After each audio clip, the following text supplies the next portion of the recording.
Hello my day YouTube family members, అందరూ ఎలా ఉన్నారు? నేనైతే బాగున్నాను. మీరు ఎలా ఉన్నారో నాకు కామెంట్ చేయండి. ఈరోజు మన ఛానల్ స్పెషల్ వచ్చేసి రెడ్ వైన్ అండి. ఇంట్లోనే ఎంతో ఆరోగ్యాన్ని మరియు మన యొక్క అందాన్ని పెంచుకునే రెడ్ వైన్ అండి. ఈ వైన్లో ఆల్కహాల్ కంటెంట్ అయితే ఉందండి. సో ఏంటి అసలు ఈ వైన్ ఎలా ప్రిపేర్ చేసుకోవాలి, మొత్తం డీటెయిల్స్ అన్నీ ఎక్స్ప్లెయిన్ చేస్తానండి. ఎక్స్ప్లెయిన్ చేసే ముందుగా ఇక ఇంట్లో వాళ్ళంతా సిప్ చేసామండి. చిన్నపిల్లల నుంచి పెద్దవాళ్ళ వరకు అందరూ దీన్ని యూజ్ చేయొచ్చు. ఏ ఎఫెక్టు ఉండదండి.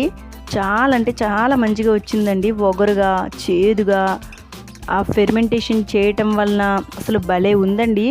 సో మీరు కూడా నేను చెప్పిన ప్రాసెస్లో ట్రై చేసి ఇంట్లో వాళ్ళకి ఇవ్వండి.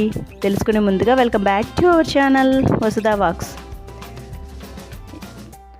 రెడ్ వైన్ అండి, లేదా పొమగ్రనేట్ వైన్ అని కూడా అంటారు.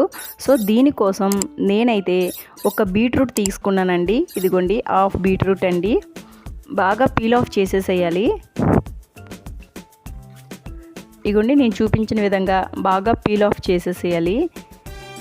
పీల్ ఆఫ్ చేసి చిన్న చిన్న పీసెస్గా దీన్ని ఇలా కట్ చేసుకొని మిక్సీ జార్లో వేసుకొని ఫైన్ పేస్ట్లా మిక్సీ పట్టుకోవాలండి. ఇగోండి ఇలా. ఇప్పుడు స్టవ్ ఆన్ చేసి స్టవ్ పైన ఒక బౌల్ పెట్టి అందులో వాటర్ వేసుకోవాలండి. వాటర్ ఇన్ని గ్లాసులని మెజర్మెంట్ ఏం లేదు. ఆ వాటర్లో ఈ బీట్రూట్ పేస్ట్ని వేసేసేయాలండి. వేసి ఒకసారి ఇలా కలిపి స్టవ్ ఆఫ్ చేసేయాలండి. ఆ వేడి నీటిలో వేస్తే సరిపోతుంది. ఇప్పుడు ఈ వైన్ ప్రిపేర్ చేయడానికి నేనైతే 2 పొమగ్రనేట్స్ అయితే తీసుకున్నానండి. నా దగ్గర కంటైనర్ అయితే చిన్నగా ఉంది. సో అందుకు 2 తీసుకున్నాను. మీరు 4, 5 ఎన్నైనా తీసుకోవచ్చండి. ఇగోండి నేనైతే తొక్కతో సహా వేసేస్తున్నానండి. తొక్కలో అయితే చాలా బెనిఫిట్స్ ఉన్నాయండి. సో అది తెలిసిన తర్వాత ఇంకా అవి పడేయడం ఇష్టం లేక తొక్కతో పాటే వేస్తున్నాను. సో మీకు అలా నచ్చదు అనుకుంటే సీడ్స్ వేసుకోవచ్చండి. బట్ తొక్కతో వేస్తే ఆ చేదు బాగుంటుందండి. టేస్ట్ అయితే అంటే బోల్డ్ అండ్ బెనిఫిట్స్ కూడా ఉన్నాయి. మీరు కూడా ఒకసారి గూగుల్లో సెర్చ్ చేస్తే మీకే తెలుస్తుందండి తొక్కలో ఎన్ని బెనిఫిట్స్ ఉన్నాయో. సో అందుకు ఇలా మొత్తం నేను తొక్కలతో సహా యూజ్ చేస్తున్నానండి వైన్ ప్రిపేర్ చేయడానికి.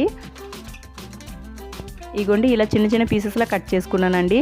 ఇప్పుడు మనం వేడి నీటిలో బీట్రూట్ వేసుకున్నాం కదండి. ఇగోండి దాన్ని ఇప్పుడు నేను ఇలా వడకట్టేసుకుంటున్నానండి. పిప్పంతా బయటికి వేస్తున్నాను. ఇప్పుడు ఇలా గ్లాస్ జార్ తీసుకోవాలండి. గ్లాస్ జార్లోనే చేస్తే బాగుంటుంది.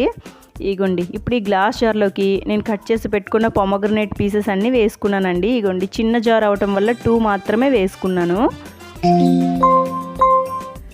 ఇగోండి ఇప్పుడు ఇందులోకి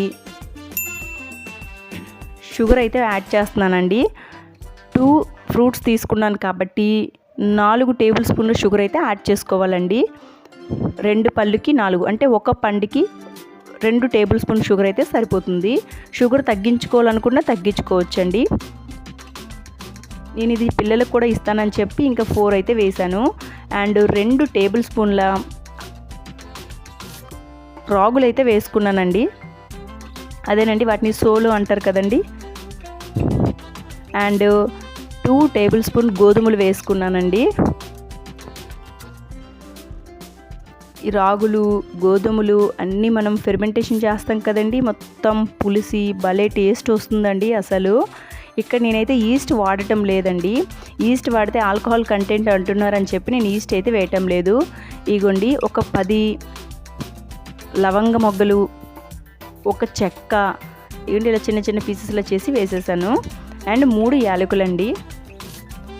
స్మెల్ కోసం అండి. యాలకులు వేస్తే స్మెల్ మంచిగా వస్తుంది. ఇగోండి ఇలా యాలకుల పొడి ఇలా చిదుముకుంటూ వేసేసానండి. పొడి వేయొద్దండి, ఇలానే యాలకులు వేయాలి. ఇప్పుడు దీన్ని చేయితో కాదండి స్పూన్తో బాగా మిక్స్ చేసుకోవాలి. ఎందుకంటే ఇందులో ఈస్ట్ వేయలేదు కదండి. సో పాడైపోయే అవకాశం ఉంటుంది. ఈస్ట్ వేయకుండానే చేస్తున్నానండి. సో దీన్ని నేను 2 రోజులైతే ఫెర్మెంటేషన్ చేస్తానండి. ఒకవేళ ఈస్ట్ వేసినట్లయితే 5 days అయినా దీన్ని ఉంచుకోవచ్చండి. ఇగోండి ఇలా బాగా మిక్స్ చేసుకోవాలి. చాలా టేస్టీగా వచ్చిందండి వైన్ అయితే. ఇప్పుడు మనం వడకట్టిన బీట్రూట్ వాటర్ని అయితే ఇందులో గోరువెచ్చగా ఉండేటప్పుడే వేసేసుకోవాలండి. ఇగోండి ఇలా మనకి ఎంత క్వాంటిటీ కావాలంటే అంత వాటర్ని యాడ్ చేసుకోవచ్చండి దీంట్లో.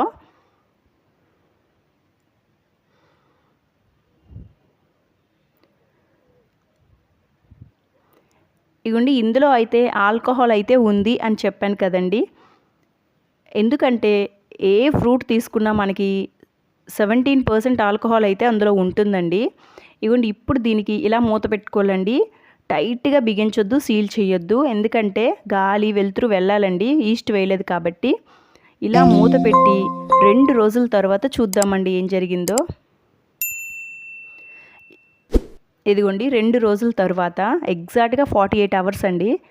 ఇగోండి బాగానే సక్సెస్ అయిందండి. బూజు రాలేదు, ఏమీ రాలేదండి. బట్ 24 అవర్స్ తర్వాత ఒకసారి తీసి కలుపుకోవాలండి స్పూన్తో. ఇగోండి 2 రోజుల తర్వాత తీస్తే ఇలా వచ్చిందండి నాకు. పాడైతే పైన బూజు వచ్చేస్తుందండి, బట్ రాలేదు. ఇప్పుడు దీన్ని వేరే బౌల్లోకి తీసుకొని ఇలా మెత్తగా పిసుక్కోవాలండి. ఇంకా అందులో అన్నీ నానిపోతాయి కదండి, తొక్క సీడ్స్ అన్నీ నానిపోతాయి కదా. సో అందుకు ఇలా పిసికి వడకట్టుకోవాలండి. ఇంకా ఈ వైన్ అంతా వడకట్టేసుకోవాలి.